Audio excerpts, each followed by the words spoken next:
Hi.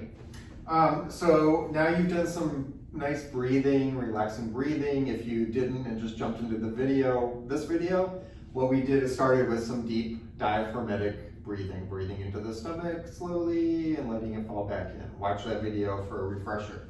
Okay, now we're going to go to our bands.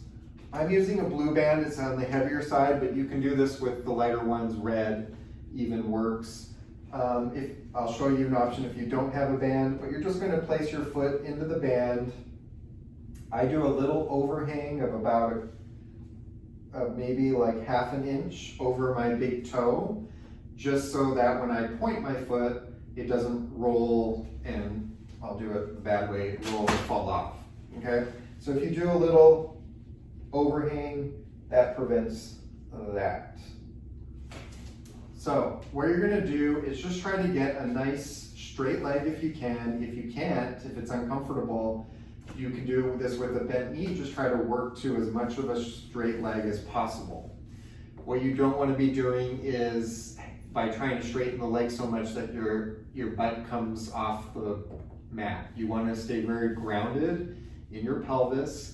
That may even feel like you're sticking the butt out and down a little bit rather than tucking up. Definitely don't want to tuck up. You really want to be drawn flat and down. Nice crease in your front hip flexor, which is the fold where your leg and hip is. That should be soft in there. It shouldn't be grabbing or tense. If it's grabbing or tense, it means you're trying too hard to do something.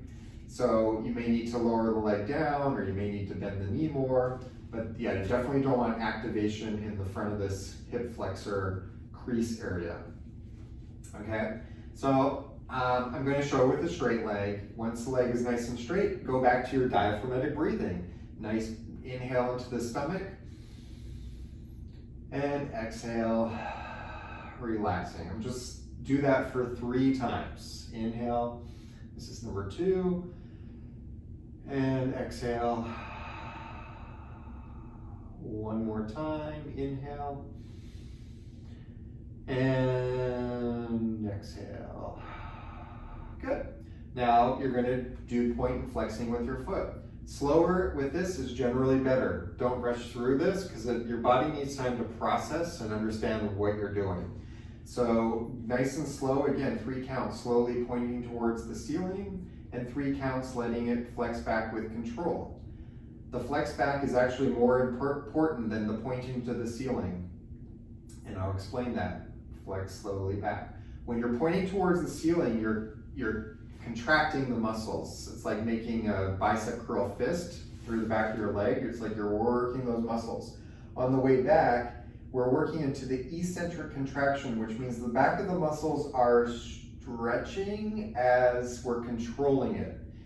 So if you just let the foot flop back, then you've totally turned off those muscles and you're not getting any benefit from the work. That's why it's good to do this a little slower so that you can really work on that eccentric contraction into the stretch. You'll do 5 to 10 of those, at least minimum 5. I always figure I'm here anyways, might as well do 10. So now you're going to go into leg circles. We're going to pick a direction. I'm going, I guess, clockwise. Yeah, pointing up, I'm thinking 12 o'clock, going around the clock to 6 is where I'm fully flexed, and then around 7, 9, 10, 11, 12. And just keep going in that direction. Again, you're trying to go to full range of motion, really explore the full circle of the clock, and really pay attention as the foot is flexing back towards your face, that you're controlling that motion, because that's where the foot starts to tend to get jiggery and floppy. So really control that around. Now we're going to reverse it, going around the other way. So I would say do this 3 to 5 circles, but again, you're here anyways, 10 can't hurt you. And then from there, you're going to take that leg out, or lower it down. Again, I have my pillows here, but you could be doing this with your feet flat like this, bent, or with your legs straight, although that's harder on your low back, more of a challenge. This is a little bit more what we're going for, having the feet bent, because we're just working on the stretch. We're not really worried about doing a intense workout right now. Just getting some good stretching going on. So again, start with a straight leg if you can. If you can't, you can bend the knees. I'm now on this side going to show for people that don't have a band maybe how you could take a towel. This towel is a little short for me. I can't really fully straighten my legs without getting pulled up this way. So this is even still fine because by pushing into as straight as I can, I'm still getting a stretch.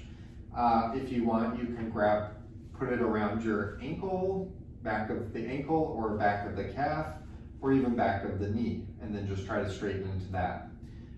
Because even doing flexing and pointing without band resistance is still good for you. So it's still working those nerves, those muscles, loosening everything up into the ankle. Also just spending time on yourself, and again, working with your breath here is just going to be relaxing. So now I'm moving into circles, and then circles the other way. Good. I know if you're following along, it might feel like I'm rushing through this, but once you get the gist of it, you have enough to just take your own timing with it. So all we've done is working into a stretch, doing about 5 to 10 point and flex with the leg straight, 5 to 10 circles one way, 5 to 10 circles the other way, and switching legs. And I also incorporated in the beginning just working on that maybe 3 diaphragmatic breaths with the leg straight before going into the circles.